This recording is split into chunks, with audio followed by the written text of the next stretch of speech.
প্রতিযোগিতার জন্য পড়ছে, কিন্তু প্রত্যেকের কাছে কোরআনই শেষ পর্যন্ত সর্বশ্রেষ্ঠ হয়েছে। এটা বন্ধুর কাছেও সেরা, এটা দুশ্মনের কাছেও সেরা, এটা আপনজনের কাছেও সেরা, এটা বেঈমানের কাছেও সেরা। পৃথিবীর কোন বেঈমানও আজ পর্যন্ত কোরআনের বিকল্প কিছু দেখাইতে পারে না। সেদিনও পারে নাই, আজও পারে। ওই মক্কার কুরাইশও পারে নাই, আজকেও কি পারে না, পারে না। আজকে নওজোয়ান ভাই তোমাদেরকে বলি, প্রিয় ভাই, আমি যদি আর কোনোদিন আসতে না পারি, আমি একবারই আসবো, প্রতিদিন এই নিয়ত করে বাইর করি। আর যদি কোনোদিন আসতে না পারি, অতএব এটা আমার জরুরি কথা। তুমি মাদ্রাসা স্কুলে পড়ো, কোনো অসুবিধা নেই, তুমি কলেজে পড়ো, কিন্তু তুমি এমন দুর্ভাগা হলে কেমনে বাপ? কে তোমারে আল্লাহ ভুলাই দিল? কে তোমারে রব ভুলাই দিল? কে তোমারে মালিকের কোরআন ভুলাই দিল? বাকি কত কথা শিখলা পড়লা, এগুলা ছাড়াও তো। ওয়ানাশহাদু আল্লা ইলাহা ইল্লাল্লাহ ওয়াহদাহু লা শারীকা লাহু ওয়ানাশহাদু আন্না সাইয়্যিদানা ওয়া হাবিবানা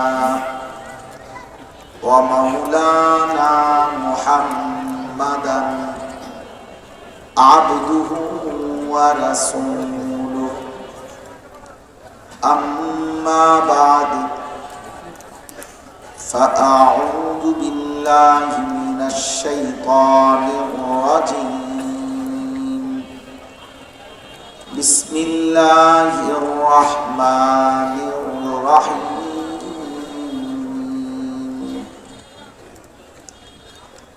ওয়া মিনান নাসি মান ইয়াশতারি লাহওয়াল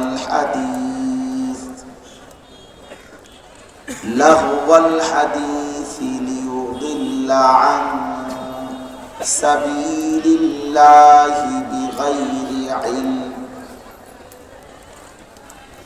বিগাইরি ইলমিন ওয়া ইয়াত্তাখিদাহা হুজওয়া উলাইকা লাহুম আযাবুন মুহিন। সাদাকাল্লাহু মাওলানাল আযীম। وقال نبينا صلى الله عليه وسلم لا يكون في أمتي خسف وقذف ومسخ قيل يا رسول الله متى قال إذا ظهرت القينات والمعازف واستحلت الخمر اللهم صل على محمد وعلى آل محمد كما صليت على إبراهيم وعلى آل إبراهيم إنك حميد مجيد اللهم بارك على محمد وعلى آل محمد كما باركت على إبراهيم وعلى آل إبراهيم إنك حميد مجيد سبحانك لا علم لنا إلا ما علمتنا إنك أنت العليم الحكيم.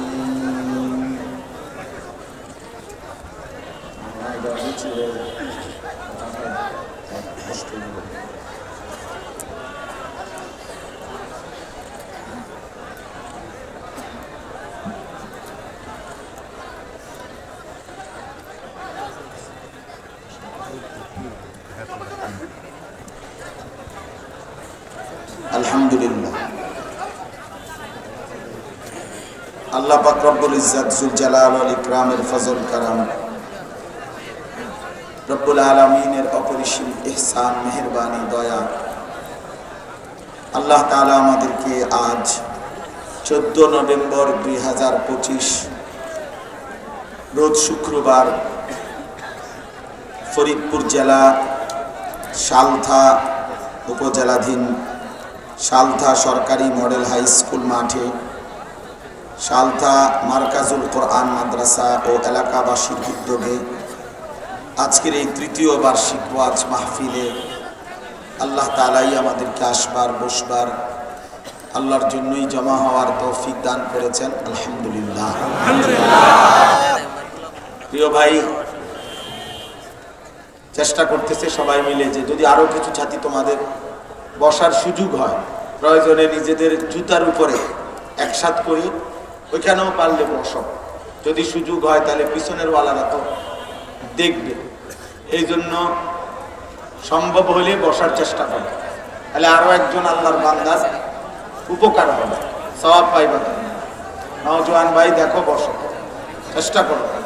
যদি সম্ভব হয় তোমরা এই যে এই কোনার ছেলেরা তোমরা দেখো না, বসতে পারো।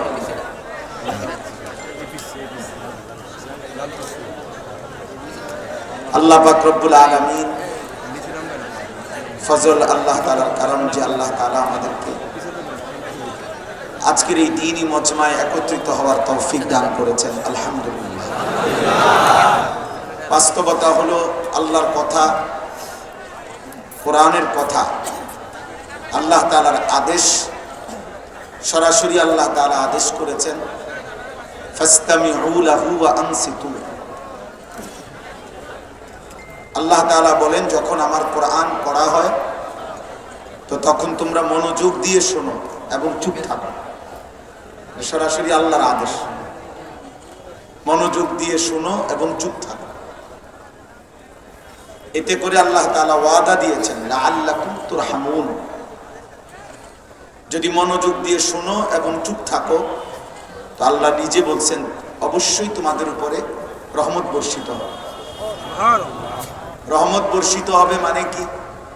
তাফসিরে রুহুল মাআনিতে আছে আল্লাহ তাআলা অবশ্যই ওই বান্দাকে যে মনোযোগ দিয়ে আল্লাহর কথা শুনলো এবং চুপ থাকলো, আল্লাহ তাআলা তাকে আল্লাহর কথার উপরে আমল করার তৌফিক দান করবে। এই যে বিষয়টা আমল করার তৌফিক, এটা মনোযোগের বরকতে, চুপ থেকে শুনবার বরকতে আল্লাহ তাআলা দিবেন। লাআল্লাকুম তুরহামুনের অর্থ এটা, ইউওয়াফিকুল ইবাদা, ইউওয়াফিকুত তাআ, আল্লাহর আনুগত্যের তৌফিক দেবেন। এই জন্য আমি বলছি দোস্ত, মোবাইল হাতে ধরে রাখলে, মোবাইল নিয়ে ব্যস্ত থাকলে মনোযোগ হয় না, দিল জমে না, কলিজার মধ্যে কথা ঢোকে না।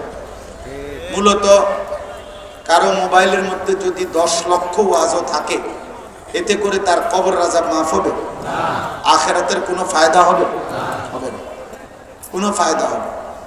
এজন্য সবচেয়ে বড় নিয়ামত এটা, যে সুযোগ, যেখানে অনেক শ্রদ্ধেয় বুজুর্গ ওলামায়ে কেরাম ওনারা এসেছেন। ওলামায়ে কেরামের চোখের দিকে তাকাইয়া আল্লাহর কথা শুনবার বরকত সাংঘাতিক, অনেক বেশি। নজরের সীমাহীন বরকত, চোখের সীমাহীন বরকত। যুগ যুগ ধরে আউলিয়ায়ে কেরাম বুজুর্গানে দ্বীন বলছেন মানুষের জীবনের সবচেয়ে বড় পরিবর্তন, মানুষের মধ্যে দ্বীনের বুঝ, দ্বীনের পথে চলার স্পৃহা, আগ্রহ সবচেয়ে বেশি অর্জন হয় হক্কানি রব্বানি মুত্তাকি আলেম আল্লাহর প্রিয় বান্দাদের নজরের বরকতে, চোখের বরকত। অর্থাৎ যারা আসা যাওয়া করে, নজরের কাছে বসে, সাক্ষাৎ করে, কথাবার্তা বলে, সবসময় দেখাশোনা হয়, এই মানুষগুলো আল্লাহওয়ালা হক্কানি রব্বানি মুত্তাকি আলেমে দ্বীনের সংস্পর্শে আসা যাওয়া, বসা শোনা, এর বরকতে, এই চোখের বরকত। উনি যে বারবার তাকে দেখে, সে তাকে উনাকে দেখে, এই দেখা চোখে আসা যাওয়ার বরকতে আল্লাহ তাআলা ওই ব্যক্তির মধ্যে দ্বীনের উপরে চলার সীমাহীন শক্তি দান করে। এমনি জানা, এমনি কম বেশি দ্বীনি বিষয় জানা, এটা সবারই জানা আছে।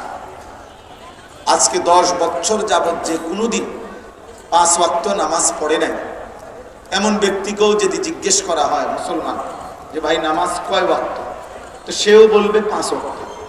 কি মনে করে? এটা বলবে কিনা? এটাই বলবে। তাহলে এতটুকু জানা তো সেও জানা, কিন্তু এই জানার তো কোনো সার্থকতা হলো না।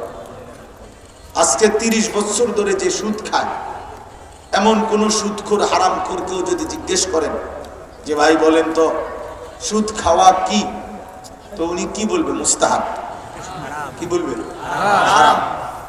তাহলে এতটুকু কথা তো সেও জানে, আর এটাই তো শরীয়তের বিধান যে হারাম, কিন্তু এই জানার দ্বারা সার্থকতা কি? তাহলে সার্থকতা তো তখন যখন আমলে পরিণত হয়। ওয়ামাদা আমিলা ফিমা আলিমা, কিয়ামতের দিন আল্লাহ তাআলা বান্দাকে জিজ্ঞেস করবেন, কোরআন এবং সুন্নাহর যত কথা পড়েছো, শুনেছো, শিখেছো, তদনুযায়ী কি পরিমাণ আমল করেছো সেটা বলো, সেটা বলো বান্দা। এই জন্য দোস্ত আমি অনুরোধ করছি, আমি এটা কোনো নির্বাচনী জনসভায় আসিনি, আমি কোনো প্রার্থী না, আমার কোনো মার্কা নাই, দল নেই, আমি এমনি একলা চলি না মানুষ। এজন্য দয়া করে অনর্থক হই হুল্লুর হাঙ্গামা, এই দেখেন মোবাইল দিয়ে এখন অনেক ছেলে মাঝে মাঝে ভিডিও করতেছে মোবাইল হাতে ধরে, এই ধরনের 2-3 জন অসভ্য চলে গেলে ভালো, এমন 2-3 জন বেয়াদব চলে গেলে ভালো। যারা এই কথাটা শুনলো না, তো বাকি কথাও যে তুমি শুনবা না এটা তো আমি জানি, তো তোমার মতো অপদার্থ চলে গেলেই তো ভালো। কারণ তুমি যেহেতু এই কথাটাই শুনলা না যে আমি নিষেধ করছি, তাহলে এটা যেহেতু শুনলাই না, তো পরের কথাও তো তুমি শুনতা না, এটা তো বোঝাই যায়।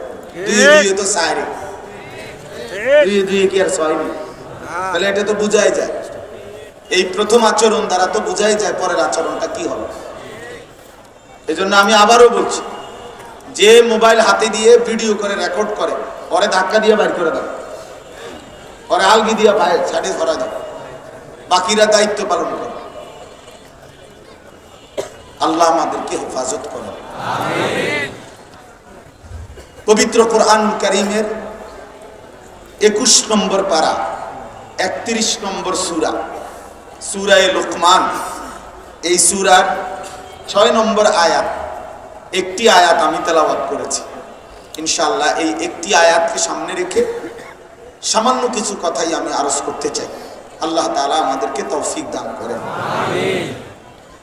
আমাদের প্রিয় নবী সাল্লাল্লাহু আলাইহি ওয়াসাল্লাম যখন মক্কার জমিনে কালেমার দাওয়াত দিচ্ছিলেন, ইসলামের দাওয়াত দিচ্ছিলেন, তখন মক্কার কুরাইশরা, কাফের মুশরিক বেঈমানরা সর্বান্তকরণে নবীজি সাল্লাল্লাহু আলাইহি সাল্লামের দাওয়াতের বিরোধিতা করছে।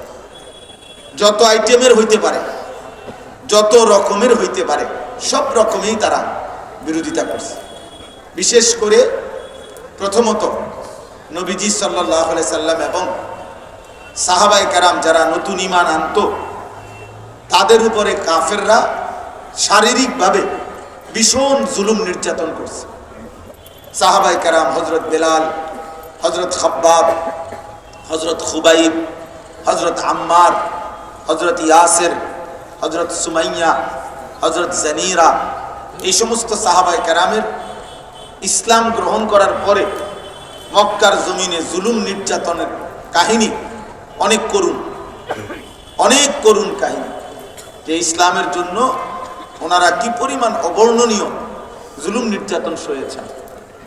হযরত ওমর রাদিয়াল্লাহু তাআলা আনহু, উনি একদিন এই ইসলামের প্রথম দিকে যিনি জুলুম সয়েছেন হযরত খাব্বাব, ওনাকে একদিন জিজ্ঞেস করছিলেন যে হে খাব্বাব, শুরুর দিকে মুসলমান হওয়ার কারণে তোমরা যে জুলুম স্বীকার করেছ, অত্যাচার নির্যাতন সয়েছিলা, তুমি কি পরিমাণ জুলুম সয়েছ আমার একটু বলো তো। হযরত খাব্বাব রাদিয়াল্লাহু তাআলা আনহু ছিলেন ইসলাম গ্রহণ করার পূর্বে একজন কামার, যে দাও রুটি বানায় এই ব্যক্তির গোলাম ছিলেন, কৃতদাস ছিলেন তিনি। তো কামারের দোকানে কাজ করতেন। মুসলমান হওয়ার অপরাধে, নবীর কালেমা গ্রহণ করার অপরাধে এই খাব্বাব, এই সাহাবীর ওই মুনিব, যে সে উনাকে কামারের দোকানে যে লাল কয়লা, ওইটা এমনি টানলে যে কয়লাগুলো লাল হয়, এই উত্তপ্ত লাল কয়লার মধ্যে চাপ দিয়া ধইরা দুই পাশের কোমরের গোশতগুলো খুলে খুলে চর্বি সহ গলে পড়ে গেছে। মৃত্যু পর্যন্ত আর ওনার দুই পাশের কোমরে হাড্ডি ছাড়া গোশত ছিল না। তো হযরত খাব্বাব রাদিয়াল্লাহু তাআলা আনহু বললেন, ওমর, মুখে বলার কি দরকার, নিজের চাদর সরাইয়া দিয়েছেন যে দেখো। হযরত ওমর রাদিয়াল্লাহু তাআলা অঝরে তখন কাঁদছেন যে হায়, ইসলামের জন্য তোমরা কি পরিমাণ জুলুম সয়েছো। তো এইটা একটা তাদের মক্কার কাফেরদের বিরোধিতা, যে শারীরিকভাবে নবী সাল্লাল্লাহু আলাইহি সাল্লামকে উটের পচা নাড়ি ভুঁড়ি চাপায় দিয়েছেন, এরপরে ধাক্কা দিয়ে কাবার সীমানা থেকে বের করে দিয়েছেন, এরপরে তায়েফের রক্তাক্ত কাহিনী আছে। এই বিরোধিতার একটা আইটেম। দ্বিতীয় হলো রাসূলুল্লাহ সাল্লাল্লাহু আলাইহি ওয়াসাল্লামকে তারা সাহাবাদেরকে বিশেষ করে নবীজিকে মানসিকভাবে কষ্ট দিছে। সেটা কি? নবীজিকে অকথ্য ভাষায় গালিগালাজ করত, অনেক মন্দ শব্দ বলত, যে মুহাম্মদ একজন মজনুন, পাগল, নাউজুবিল্লাহ, মুহাম্মদ কাহেন, গণক, সাহের, জাদুকর, শায়ের, কবি, আহমক, বোকা, আবলাহ, নির্বোধ, আহম্মক, নাউজুবিল্লাহ, এরকম মন্দ গালিগালাজ করত। পাগল বলতো, কবি বলতো, জাদুকর বলতো, গণক বলতো, বোকা বলতো, মূর্খ বলতো। এই কথা বলে অকথ্য গালিগালাজ করত।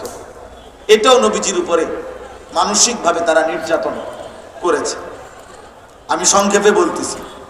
3 নাম্বার কথা হলো, রাসূলুল্লাহ সাল্লাল্লাহু আলাইহি সাল্লাম যখনই কাউকে কালেমার দাওয়াত দিতেন, ইসলামের দাওয়াত দিতেন, নবীজি যাকে বুঝাইতেন তারা খেয়াল রাখতো। তো যখনই নবীজি সরে যেতেন, এই মক্কার কুরাইশরা আইসা, বিশেষ করে আবুল আহাব, তার এই বদভ্যাস ছিল, সে লোকজন নিয়ে আইসা ওই লোককে আবার পাল্টা বুঝাইতো, মানে সাবধান, মুহাম্মদের কালেমা গ্রহণ করো না, এই হবে সেই হবে ইত্যাদি ইত্যাদি মিথ্যা কথা বলে বুঝাইতো, যাতে নবীজি সাল্লাল্লাহু আলাইহি সাল্লামের কালেমা গ্রহণ থেকে লোকটা ফিরে থাকে। এই মোটা দাগের এই 3টা বিরোধিতা, এর ব্যাখ্যা অনেক, বাকি এই 3টা হলো মৌলিক মোটা দাগের বিরোধিতা। শারীরিক জুলুম নির্যাতন, মন্দ গালিগালাজের মাধ্যমে মানসিক নির্যাতন, আর নবী সাল্লাল্লাহু আলাইহি সাল্লাম যাকেই দাওয়াত দিতেন তারা পাল্টা তাকে উল্টা আবার বুঝাইতো, ফিরাইতে চাইতো। কিন্তু যেদিনে তারা প্রতিদিন যখনই তারা আবার একত্রে বসতো, নিজেদের মধ্যে আলোচনা করত, তো তারা এটাই বলতো যে এত আইটেমের বিরোধিতা, এত জুলুম, এত নির্যাতন, এত গালি, এত মন্দ কথা, আমাদের সর্দাররা এত বুঝানোর পরেও প্রতিদিন তো লোক মুহাম্মদের কমতেছে না, বরং প্রতিদিনই তো বাড়তেছে। বিষয়টা কি? প্রতিদিন তো বাড়ছে লোক, কমতে তো আসে না। তখন তারা নিজেদের মধ্যে আলোচনা করে তারাই বলল যে শোনো, মূল বিষয় হলো জুলুম নির্যাতন, গালি গালাজ, আর আমাদের নেতৃবৃন্দরা কুরাইশ কাফের মুশরিকরা আমরা যে বুঝাই সব কিছুর বিপরীতে মুহাম্মদের কাছে একটা মন্ত্র আছে, একটা জাদু আছে, সেই জাদুটা হলো কোরআন। এই কোরআন যখন মুহাম্মদ কারো সামনে পড়ে, তার দিলটা নরম হয়ে যায়, আর কিছুক্ষণের মধ্যে লোকটা মুহাম্মদের দলভুক্ত হয়ে যায়। এখন আমাদের কাছে তো মায়ের ফিট যাই করি, তো মুহাম্মদ যে কোরআন পড়ে, এই কোরআন এর ব্যতিক্রম, এর বিপরীত বিকল্প কিছু তো আমাদের কাছে নেই। এইটার মোকাবেলা আমরা কি দিয়া করব? এই কথা বলে তারা নিজেদের মধ্যে আলোচনা করতো যে এইটার কোনো কার্যকর সমাধান তাদের কাছে ছিল না, যে আল্লাহর কোরআনের বিপরীতে তারা বিকল্প কি পেশ করবে, বিকল্প কি বলবে, ভিন্ন কিছু তো নাই তাদের কাছে। নবী সাল্লাল্লাহু আলাইহি ওয়াসাল্লাম কোরআন পড়তেন তো আল্লাহর বান্দার কলিজা ঠান্ডা হয়ে যেত। ইতিহাসের তারিখের নির্ভরযোগ্য কিতাবে আছে অগণিত সাহাবী নবীজির যারা কালেমা পড়ে মুসলমান হয়েছেন, তো কেন নবীর জবানে কোরআনুল কারীমের তেলাওয়াত শুনে, কোরআনুল কারীমের তেলাওয়াত শুনে, কোরআনুল কারীমের তেলাওয়াত। হযরত ওমরের মতো ব্যক্তি, তিনি যিনি উন্মুক্ত তরবারি হাতে আল্লাহর নবী সাল্লাল্লাহু আলাইহি সাল্লামকে হত্যা করতে রওনা দিছিলেন, সেই ওমরও পাল্টে গেছে কোরআনুল কারীমের তেলাওয়াতের বরকতে। মানে ঘটনা তো আপনারা জানেন, ওনার বোন আর বোন জামাইকে উনি ভীষণ মারছিলেন। এরপরে এই খাব্বাব, এই যার নাম বললাম, হযরত খাব্বাবের জবান থেকেই প্রথম ওমর রাদিয়াল্লাহু তাআলা সূরা তাহা, এই সূরার কিছু আয়াত তেলাওয়াত শুনছিলেন। শুনেই বলছে মুহাম্মদের কাছে চলো। ওনার বোন জামাই বলছে কেন যাবা? বলছে গর্দান নিতে নয়, নিজের গর্দান দিতে। তো এইভাবে অসংখ্য সাহাবী, হযরত আব্দুল্লাহ ইবনে সালাম রাদিয়াল্লাহু তাআলা আনহু কোরআনুল কারীমের তেলাওয়াত শুনে কালেমা পড়ে মুসলমান হয়েছেন।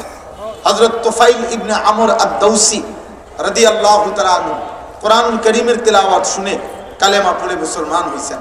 হযরত উসমান ইবনে মাজউন রাদিয়াল্লাহু তাআলা আনহু কোরআনুল কারীমের তেলাওয়াত শুনে মুসলমান হয়েছেন।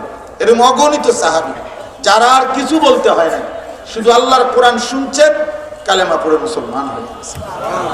কোরআনুল কারীম আজকে কিশোর নওজোয়ান মুসলমানের সন্তান। বেঈমানের সবচেয়ে বড় সফলতা, দুশমনের সবচেয়ে বড় সফলতা, আর আমাদের সবচেয়ে বড় ব্যর্থতা যে আমাদের সংখ্যাগরিষ্ঠ বৃহৎ অংশ মুসলিম পরিবার থেকে বেঈমান বিভিন্ন কলা কৌশলে ছল ছাতুরি করে দুনিয়ার প্রলোভন অথবা হারাম গান বাদ্য, হারাম বেহায়াপনা, নাটক, সিনেমা, যে কোনো রকমের দুনিয়ার নেশার মধ্যে ঢুকায়া উম্মতের বড় অংশকে আল্লাহর কোরআন ভুলাইয়া দিতে পারছে, কোরআন থেকে আলাদা করে দিতে পারছে। এইটা বর্তমান বেঈমানদের একটা বড় সফলতা।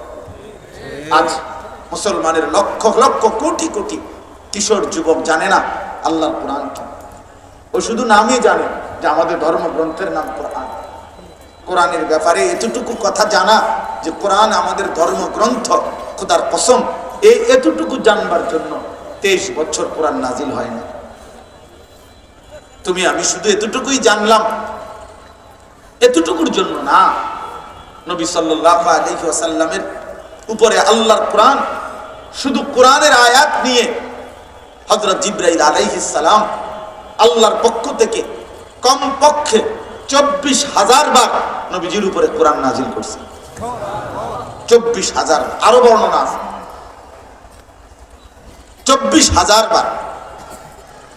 তাহলে যদি এই রাওয়ায়াতটাকে সর্বনিম্ন এই রাওয়ায়াতটাকে ধরা হয় যে 24,000 বার জিবরাইল নবী সাল্লাল্লাহু আলাইহি সাল্লামের উপরে কোরআন নাজিল করেছেন, সেই কোরআন যতবার নবীজির উপরে নাজিল হয়েছে, আল্লাহর কসম বাবা, নবীজি ততবারই আম্মা জান আয়েশা রাদিয়াল্লাহু তাআলা আনহা বলছেন, ওয়া ইন্না জাবিনাহু লা ইয়াতাফাসসাদু আরাকান, প্রচন্ড কনকনে শীত, ঠান্ডা, কুয়াশার মধ্যেও যদি আল্লাহর নবীর উপরে কোরআন নাজিল হতো, আম্মা জান আয়েশা রাদিয়াল্লাহু তাআলা আনহা, নবীর স্ত্রী, নবীর বিবি, তিনি বলেন যে আমি দেখতাম আল্লাহর নবীর কপাল মুবারক থেকে দরদর করে ঘাম ঝরে পড়তেছে।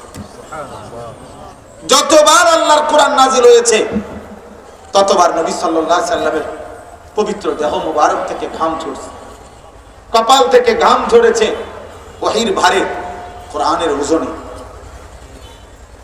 হযরত আয়েশা রাদিয়াল্লাহু তাআলা আনহা বলেন, নবী সাল্লাল্লাহু আলাইহি সাল্লাম একদিন আমার কোলে মাথা রাখা অবস্থায়,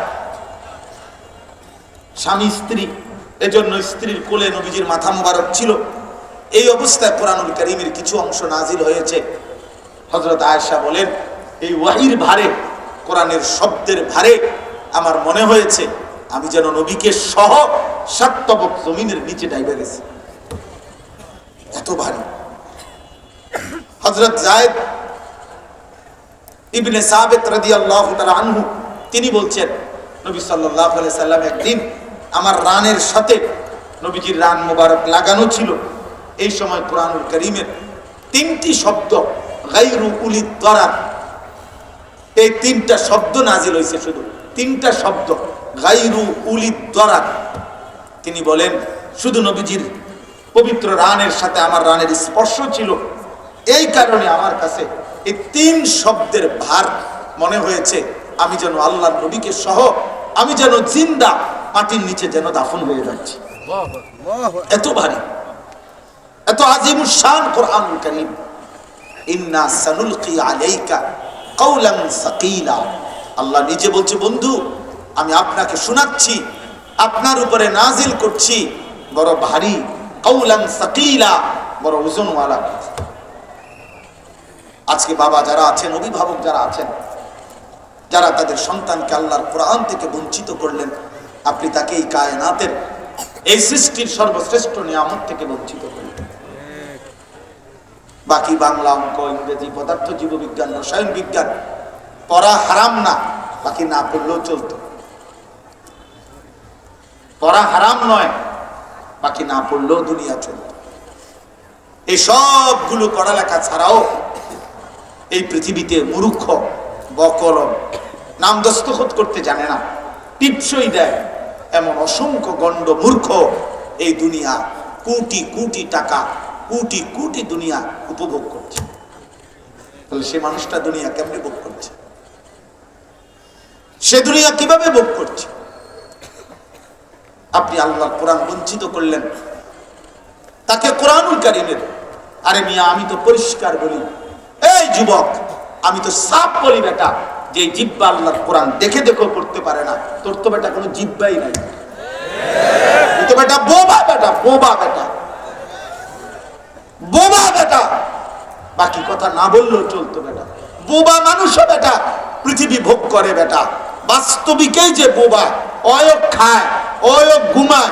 বোবা মানুষও বিয়া করে বেটা, বোবা মানুষেরও বউ আছে বেটা, বোবা মানুষেরও বাচ্চা কাচ্চা হয় বেটা। বাকি দুনিয়া কথা না বললেই চলতো। ওই জবান কেন দিল মালিক? যে জবান তার রবের কালাম পড়তে পারে না, যে জবান তার রবের কালাম পড়তে পারে না, আল্লাহর কোরআনই পড়তে পারে না বেটা। পড়লা কি বেটা? জীবনে শিখলা কি বেটা? মুসলমানের বাপ, আপনি কি শিখাইলেন আপনার সন্তানকে? কি পড়াইলেন আপনি আপনার সন্তানকে? কি পড়াইলেন? বাকি সবগুলো পড়া দিয়ে রাগ হবেন না। পরিষ্কার বক্তব্য হলো, বাংলা বলেন, ইংরেজি বলেন, অঙ্ক বলেন, পদার্থ বলেন, জীববিজ্ঞান বলেন, রসায়ন বিজ্ঞান বলেন, উচ্চতর গণিত বলেন, আর তথ্য যোগাযোগ প্রযুক্তির সব কিছু দিয়ে ভদ্রচিত উপার্জন শিখা যায়। মানে সিস্টেম, শার্ট পরা, স্যুট পরা, বুট পরা, চুল আঁচড়ানো, হ্যাঁ, সুন্দর করে পরিচ্ছন্ন হয়ে পরিপাটি হয়ে উপার্জন শিখা যায়। উপার্জনের ভদ্রচিত কোনো কিছু শেখা যায়, কিন্তু ইনসান হওয়া যায় না। আল্লাহর কোরআন ছাড়া, কোরআন যার কলিজায় পৌঁছে নাই, ও ইনসান হইতে পারে নাই, অর্থনৈতিক প্রাণী, ইকোনমিক্যাল অ্যানিমেল হয়েছে। সে উপার্জনকারী প্রাণী, সে উপার্জনকারী। উপার্জনের কোনো পন্থা, উপার্জনের কোনো নিয়ম, উপার্জনের কোনো কিছু শিখছে। কোরআনবিহীন ইনসান হয় না, কোরআনবিহীন ইনসান হয় না, কোরআনবিহীন মানুষ হয় না, উপার্জনকারী প্রাণী হয়। শব্দ দিয়ে আখলাক, শব্দ দিয়ে ভদ্রতা হয় না, আখলাক আর চরিত্র দিয়ে ভদ্রতা হয়। অতএব জেনারেল পড়া হারাম বলি না, জেনারেল আমি পড়ছি। আমি কুমিল্লা ভিক্টোরিয়া কলেজ থেকে মাস্টার্স পাস করছি, বিজ্ঞান সায়েন্স থেকে, বিজ্ঞান বিভাগ থেকে 1998 সালে দাখিল পাস করছি, এসএসসি। সমগ্র বাংলাদেশে সর্বোচ্চ নাম্বার পেয়ে ফার্স্ট হয়েছে, 1 নাম্বার। যদি কারো কাগজপত্র দেখতে মন চায় বললে পাঠাবো, ছবি পাঠাবো, ফটো পাঠাবো, ফটোকপি পাঠাবো। আমি তো আর স্বামীর দেশে থাকি না, এই দেশেই থাকি। অতএব বিষয়টা এটা না যে এটুকু হারাম বলি না, কিন্তু ওই জীবন ব্যর্থ জীবন, ওই মুসলমানের জিন্দিগি ব্যর্থ জিন্দিগি, যে তার রবের কালাম করতে পারে। কোরআনই শেখো নাই ভাইয়া, তুমি তো জ্ঞানের কোনো স্বাদই পাও না। তুমি জানার কোনো মজাই তো পাও নাই বেটা, শেখার কোনো মজাই তো পাও নাই। কারণ শতভাগ প্রথম শব্দ থেকে শেষ শব্দ পর্যন্ত নিখুঁত, পবিত্র, যৌক্তিক, ইনসাফপূর্ণ, শতভাগ বাস্তব ধর্মী, সব কথা সত্য, সব কথা নিখুঁত, সব কথা 1450 বছরে বারবার কালের আবর্তনে, সময়ের আবর্তনে, বন্ধুদের দ্বারা, শত্রুদের দ্বারা, ইমানদারদের দ্বারা, মুশরিকদের দ্বারা, মুরতাদদের দ্বারা, ভণ্ডদের দ্বারা, বেঈমানদের দ্বারা, ষড়যন্ত্রকারীদের দ্বারা, সকলের দ্বারা কোরআনের সব শব্দ পরীক্ষা হয়েছে। ইমানদার মহব্বতে পড়ছে, দুশ্মন বিরোধিতার জন্য পড়ছে, কিন্তু প্রত্যেকের কাছে কোরআনই শেষ পর্যন্ত সর্বশ্রেষ্ঠ হয়েছে।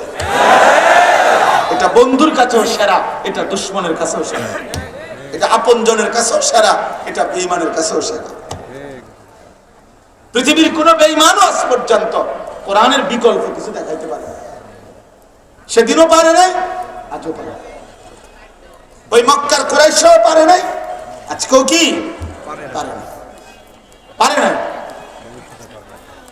আজকে নওজোয়ান ভাই তোমাদেরকে বলি, প্রিয় ভাই, আমি যদি আর কোনোদিন আসতে না পারি, আমি একবারই আসবো, প্রতিদিন এই নিয়ত করে বাইর করি।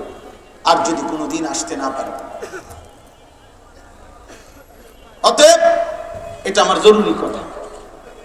তুমি মাদ্রাসা স্কুলে পড়ো, কোনো অসুবিধা নেই, তুমি কলেজে পড়ো, কিন্তু তুমি এমন দুর্ভাগা হলে কেমনে বাপ? কে তোমারে আল্লাহ ভুলাই দিল? কে তোমারে রব ভুলাই দিল? কে তোমারে মালিকের কোরআন ভুলাই দিল? বাকি কত কথা শিখলা পড়লা, এগুলা ছাড়াও তো